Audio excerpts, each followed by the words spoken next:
Gravy தாளிச்சாச்சு. அதில் வந்து வெங்காயம் வெங்காயம் நல்லா பொன்னிறமாக வதங்கணும். கிரேவி தாளிச்சாச்சு. அதில் வந்து வெங்காயம் வெங்காயம் நல்லா பொன்னிறமாக வதங்கணும். இப்போ வெங்காயம் தக்காளி நல்லா வணங்கிடுச்சு. இப்போ வந்து இஞ்சி பூண்டு பேஸ்ட்டு போட போகிறோம்.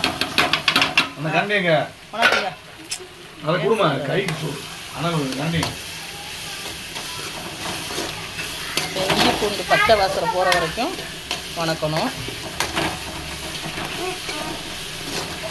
இப்போ இஞ்சி பூண்டு பச்சை வாசனை இஞ்சி பூண்டு வழங்கிடுச்சு.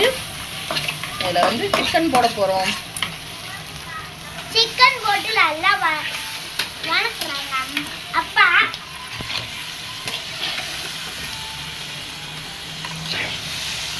சிக்கனுக்கு தண்ணியே தேவையில்லை, அந்த சிக்கனில் இருக்க தண்ணியே வெந்துடும்.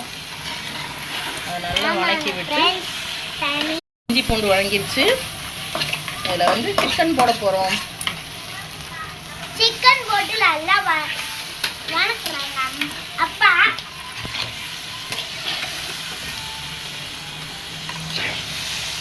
சிக்கனுக்கு தண்ணியே தேவையில்லை, அந்த சிக்கனில் இருக்க தண்ணியே வெந்துடும். அதை நல்லா வணக்கி விட்டு சிக்கன் நல்லா வணங்கிடுச்சு. பார்த்தீங்களா, இதில் இருக்க எண்ணெயே தண்ணியே எவ்வளோ வந்து நிற்கிதுன்னு பாருங்கள். தண்ணியே நான் ஊற்றலை. சிக்கனுக்கு தேவையான மசாலா, சிக்கன் மசாலா, தனி மிளகாய்த்தூள், வீட்டு மிளகாய்த்தூள், மல்லித்தூள், இப்போ எல்லாத்தையும் இதில் ஆட் பண்ண போகிறோம். இப்போ மசாலா போட்டாச்சு. அதை நல்லா கிளறி விட்டு தண்ணி எதுவுமே ஊற்ற வேணாம். நல்லா கிளறி சாப்பிடணும். சிக்கன் கிரேவி நல்லா ரெடி ஆயிடுச்சு, நல்லா வெந்துருச்சு.